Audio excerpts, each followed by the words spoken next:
Welcome to today's deep dive.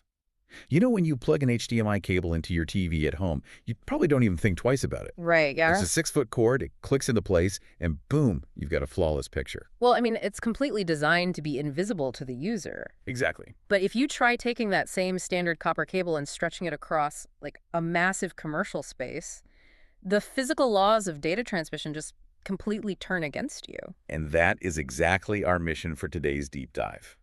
We're looking at a spec sheet from HDTV Supply for a really heavy-duty piece of gear called the Avenview FO-HDM4K-200-EMIX-SET. That's a mouthful. Yeah, it really is. But we're using it to understand the extreme, totally hidden hardware required to push pristine video over massive distances. Okay, let's unpack this. What actually happens to a standard signal when you try to push it hundreds of feet? So copper wire relies on electrical current, right? Mm-hmm. And electricity faces physical resistance. The further it travels, the more the signal degrades. On top of that, copper wire acts kind of like an antenna. Wait, like it picks up interference? Actively. It grabs electromagnetic interference from every power line, Wi-Fi router, and, fluorescent light it passes. Oh, wow. So it's kind of like a leaky garden hose losing pressure over a really long distance? Yeah, that's actually a great way to think about it. It just loses all its power. Exactly. The signal simply gets buried. And that's where this Avenview unit steps in.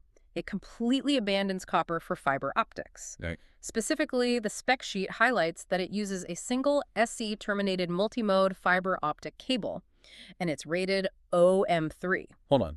Let's break that jargon down a bit. We know fiber uses light instead of electricity. Right. So taking our garden hose analogy, instead of water losing pressure, we are basically using a flawless, high-speed laser beam shooting data directly across the building. No interference. That's spot on. But what does multimode OM3 actually mean for the data? Well, fiber comes in different types depending on the job. Single mode fiber is for shooting data miles across the ocean in one straight tiny beam. Multimode, which this OM3 cable uses, has a slightly wider glass core. Oh, I see. Yeah, it allows multiple light pulses to bounce off the interior walls of the cable simultaneously. It's specifically engineered for massive short to medium distance data bursts. Got it.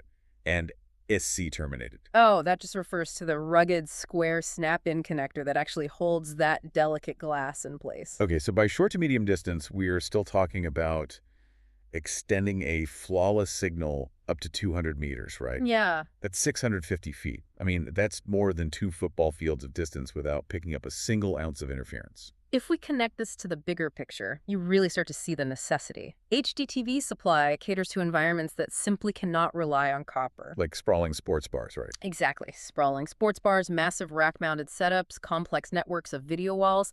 The physical gap is just too wide for electricity to cross without falling apart. So light completely solves the distance and interference problem. But let's look at the actual payload. Yeah, the specs. The sender and receiver units here are pushing true 4K resolution at a 60 Hz refresh rate. And they're doing it entirely uncompressed. And to maintain that 60 hertz without lag, you need an absolute fire hose of data. Right. We are talking about 18 gigabits per second, sustained continuously. Here's where it gets really interesting, because I'm looking at the price tag for this fire hose.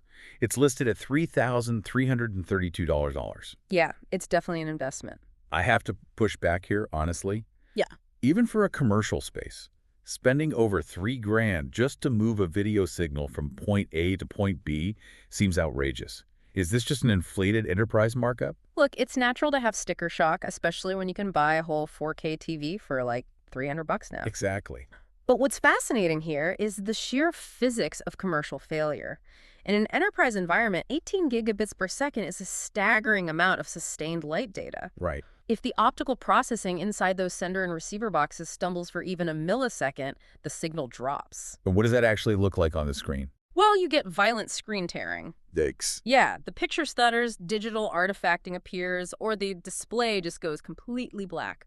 Now, imagine that happening during the final seconds of a championship game across a 36 TV video wall in a packed casino. No, man, people would riot. Exactly.